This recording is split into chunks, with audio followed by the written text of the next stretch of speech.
Today I'm joined by Jeb and Notch of Mojang, also known as the guys behind Minecraft. So what's new in Minecraft 1.2? I'll leave that to Jens, the new lead.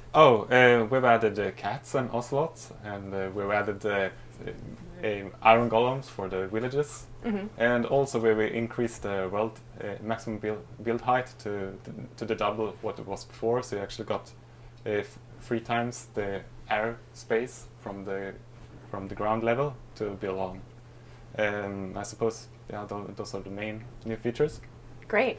We were at the Microsoft Spring Showcase last week and we saw Minecraft for Xbox. Can you tell us what are some of the differences between what you'll be playing on Xbox versus the PC version?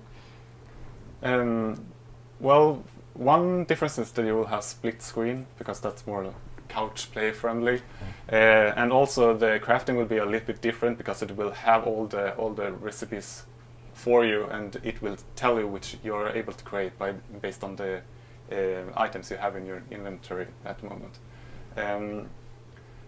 Otherwise, some differences is also that the Xbox version, the first release will be based on the beta 1.6, and then it will catch up towards the PC version in updates that will come during the year. Is there any differences in the UI or how you actually build and handle the world? No, not really. It's mainly the crafting that is different. Mm-hmm. So there's no difference between using a mouse versus using an Xbox controller? Is it difficult? Is it easier to do, you think? Depends on if you're used to using a controller or not. If you play first-person shooters, it's like the same control. So. You guys just recently hit a huge milestone with over 1 million downloads of Minecraft for mobile. How has that been? Did you expect that kind of success in the mobile space? We were kind of hoping for it. We know that mobile games sell very well. So, mm-hmm. I mean, they're usually cheaper and they're easier and accessible because of like the great way you can actually find and purchase store apps on them. But I'm very excited about actually hitting 1 million. It's a huge landmark.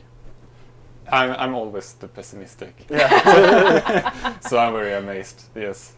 I haven't tried it myself. Is it difficult to utilize the tools within Minecraft from the small mobile, UI, or is it actually easier than you would expect? I mean, you can. We don't have it yet, but we've done some experiments with crafting, and that's easier with the touchscreen because you can just click it. But actually navigating is somewhat difficult on a mobile phone compared to if you have an actual controller. So we tried solving that as good as we can. So in the mobile version, we actually have auto jumping when you run into a ledge, so you don't have to manually jump all the time. So what's the most impressive thing you've seen built in the mobile version of Minecraft? Oh, I haven't really. It must be the Korean community video. Actually, I don't know who made it, but it just said Korean Community Pocket Edition, and there was a medley of lots of cool builds on the Pocket Edition, and that was really impressive, I must say. Yeah, and they had texture packs. Yeah. We don't really even support that version, no. So that's pretty amazing. Yeah. So I'm a Minecraft newbie myself. I just signed in. I've been practicing with some of our chat realm members. And what advice do you have for me? What should I do first when I get into the game? Well, start playing multiplayer. I think that's probably the most fun you can have, unless you really don't like multiplayer. But once you're in multiplayer, it kind of becomes this more social experience, which is really fun. And just play multiplayer and set some random goal, we're gonna get diamond, and then just try doing that. Why do you think Minecraft has been such a cultural phenomena? Why do you think it has taken off with gamers in such a really big way? I don't really know. I tried analyzing it, but it's kind of hard since I'm kind of in the middle of creating it. It's very hard to understand why. I guess in a sense it's kind of this dream story about one person make a game that really takes off, and that kind of becomes a thing. But it's very hard for me to kind of see why exactly. Yeah, I think the cultural impact is based much on the popularity of the game, and why the game is so popular. That's also something that can be discussed for a long time. But we talked about it yesterday, that people often like editors and such in games, but Minecraft is the only game where editing is part of the game. It's not like you switch between edit mode and play mode. You actually play and edit at the same time, and I think it inspires people to to play the game and invite their friends, and then it becomes bigger and so on. Yes. If someone has never seen Minecraft before, never played it before, how would you describe it to them? Well, I usually just say it's a world made out of like 1 meter cubes, which I don't know in American terms, like 16 billion feet. Roughly. I don't know. I don't know the conversion. And you can pick up any of them and place them and get materials from them and build tools and fight monsters.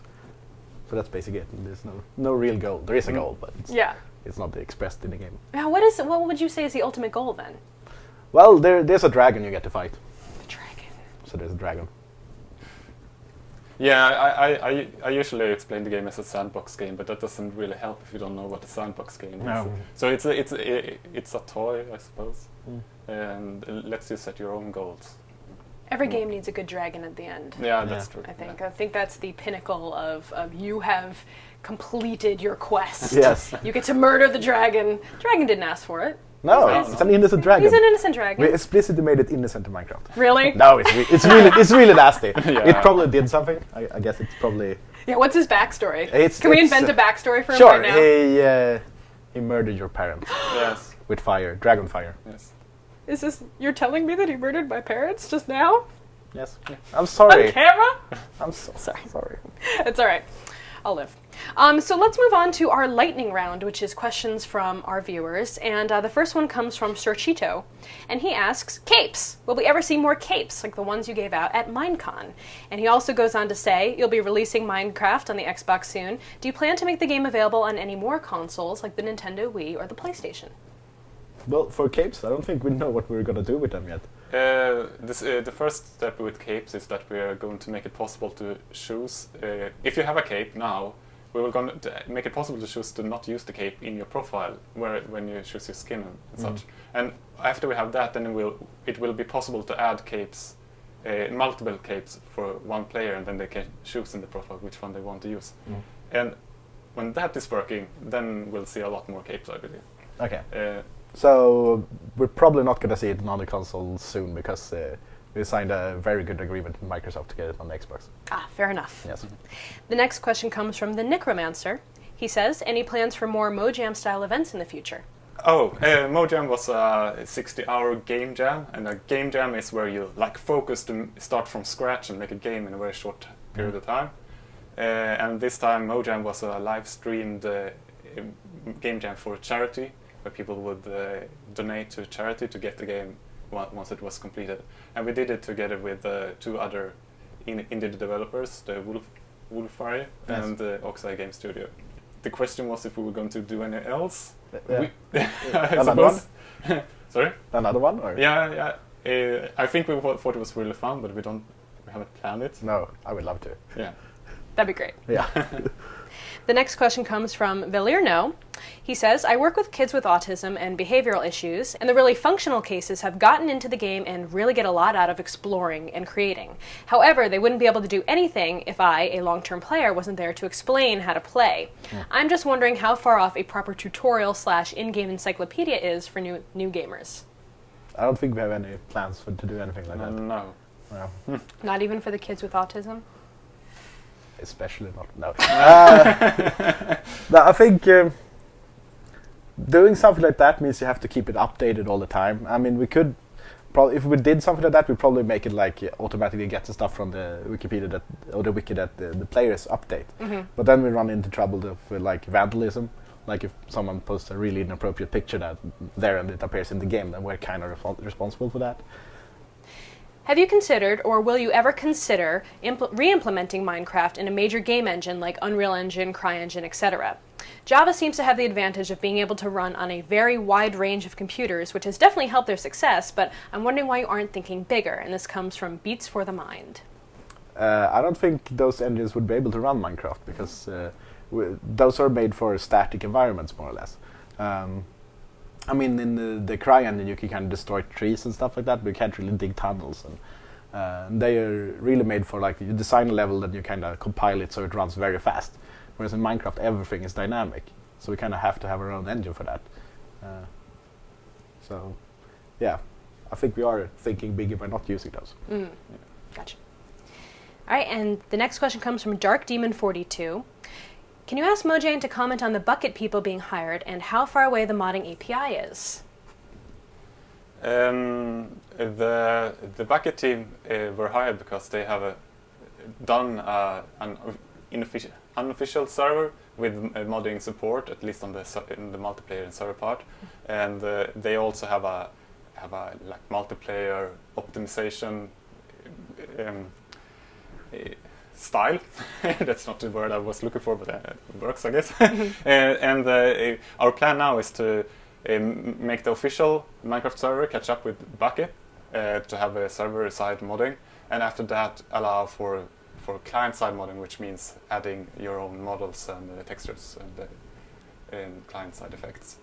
I don't really know when it will be out, but we have decided that the next update, 1.3, won't be released until we have something Bucket equivalent on the server side. Can you comment on some of the ire from the modding community about this acquisition? Well, yeah, I think I don't really know how to comment that. I think I understand why some people would be upset by it, but on the other hand, I don't kind of understand it, because either we would do it ourselves or we would team up with one of the big ones, and Bucket is definitely one of the big ones. So, yeah.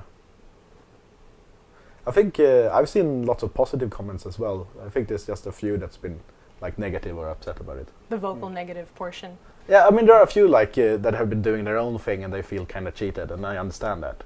It's not our intention to do that. We just had to pick one. Gotcha. Where do you see Minecraft in the next 10 years? 10 years, wow. I'm really hoping for the modding to really take off and like see some like spin-offs made by other people. I mean, the coolest thing that could happen would be like something like Counter-Strike, what they did for Half-Life. I mean, something that really like takes the thing and makes something new from it. Would be really cool to see something like that. Yeah. Thank you guys so much for joining us today, and we can't wait to see what you guys work on next.